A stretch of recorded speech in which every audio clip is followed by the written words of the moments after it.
Nüüd sellest aastast presenteeritakse Riigikogu naised 18 klass. Esimene on Piive Tammese.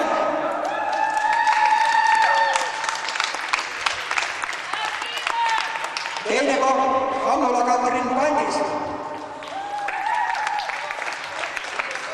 Ja kolmas koht Triin Aedmäe.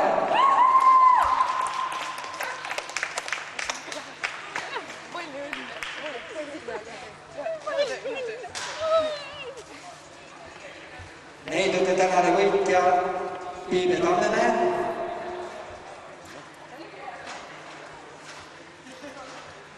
Teine Hannula-Katrin Pandis.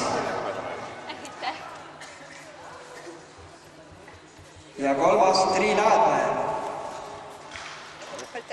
Teie ees on neidude võitja Piive Tammese, Hannula-Katrin Pandis ja Triin Aedmäe. Palju õnne!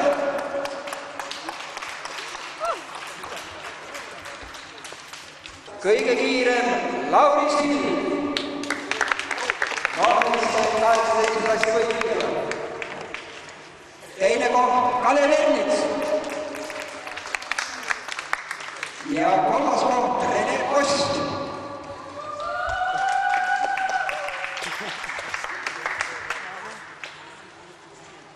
Niisiis Lauri Sild, noormeeste võitja.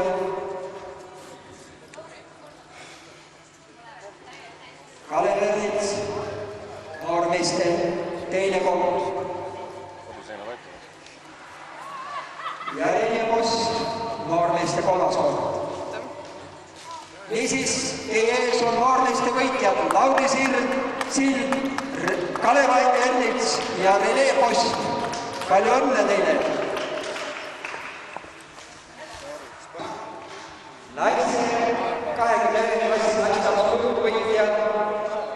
Esimene koht Piive Tammese.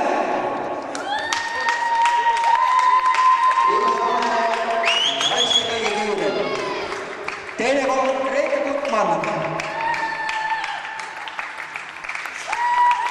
Ja kolmas koht Hannula-Katrin Pandis.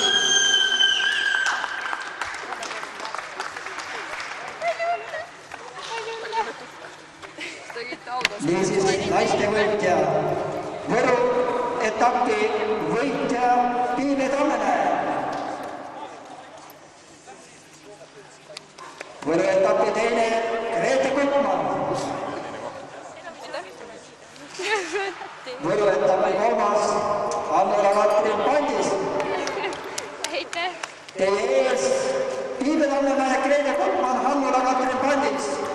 Kõige kiiremad naiste katse jookseb.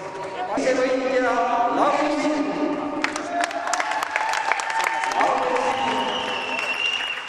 Tänane kõige kiirem. Teine Andreas Kraas. Võruetapi teine Andreas Kraas. Ja võruetapi kolmas Timo Sild.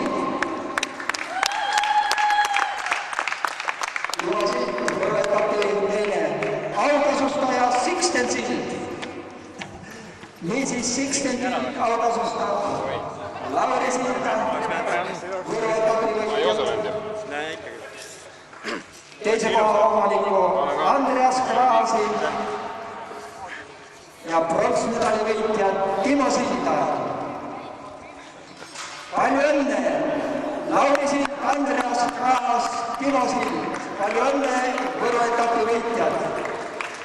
Suur tänu rajameistrile ja peakorraldajale Simsonistale, suur aitäh kõigile osavõtjatele, suur aitäh kõigile omatunimekele, suur aitäh kõigile peakorraldajale.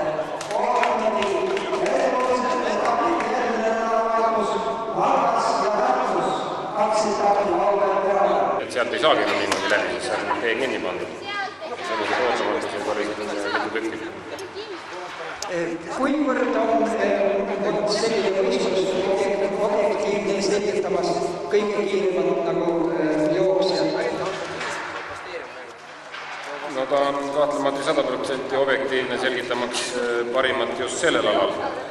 kui me nüüd võrdleme teda rahvusvaheliselt harrastatavate orienteerumise distsipliinidega, siis see on ka sellest tavalisest sprindist, mida me suvel jooksime väljas 10-15 minutit, on sellest tunduvalt intensiivsem. Asi on eriline just kaardilugemise intensiivsuse poolest ja siin on kohati iga meetri järel tuleb teha pööre ja otsus ja see on sellist väga tõsist kontsentratsioonivõimet nõudev ala. Kas on nüüd loota, et peale sise-hoojooksu etappe ka Eesti poisid ja mehed ja naised suudavad jooksta ka sprinte kiiremini? Kas nad nüüd joosta kiiremini jõuavad, see sprint siin ei näita. Nagu ma ütlesin, suvel joostakse 10-15 minutit, etapid on pikemad ja sellist puhast jooksuvõimsust ei anna siin nagu võrrelda. Aga kindlasti on see märk sellest, et suvises selles tõsises sprindis ei peaks keskendumisvõime ja kaardilugemise oskuse taha midagi jääma, sest suvel väljas nii intensiivset kaardilugemist ei ole kuskil, kui siin pidevalt oli. Et seda kaardilugemise poole pealt näitab see küll, et ollakse päris tubli. Millised nipid või mõtted on veel järgmiseks aastaks või järgmisteks etappideks? Kas on mingisugused võistluse käigus tulnud mõtted? No kui see nüüd järgmisel aastal jälle toimuma saab siin Võrus, siis esimese hooga tuleb pähe eelkõige veelgi suuremad muudatused erinevate ringide vahel.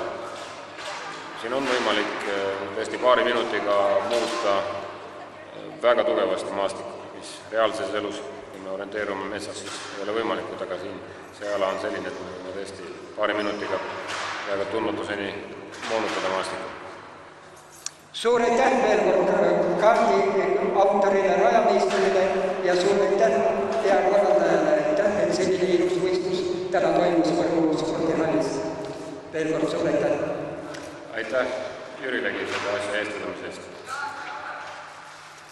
Mis spetid taga?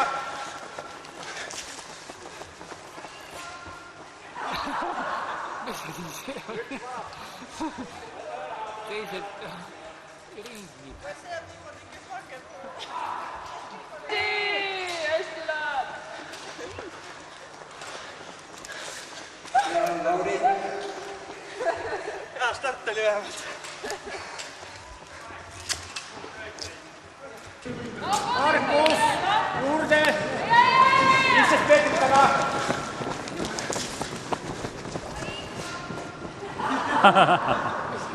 Üks vara.